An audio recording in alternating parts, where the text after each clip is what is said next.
posting ɗin da ka yi a lokacin da ka hau yanar gizo-gizo. Wato akwai wasu browsers ɗin wanda suke amfani da cookies, wasu browsers ɗin kuma suna amfani da geolocation. So wannan baka san ka ajiye ko kuma ka bar wannan digital footprint ɗin ba.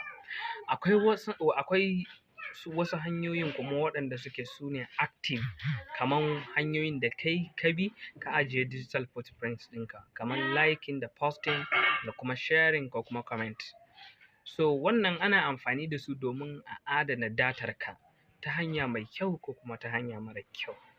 Wasu kamfanunnuwan suna amfani su ajiye datar ka, su yi amfani da ita wajen wato ainihin su yi personalizing na advertisement ko kuma wato ainihin su gane user experience, me kake so ko kuma me ka fi like ko kuma daga ina kake, ko kai ɗan wane gari ne, ko kuma dai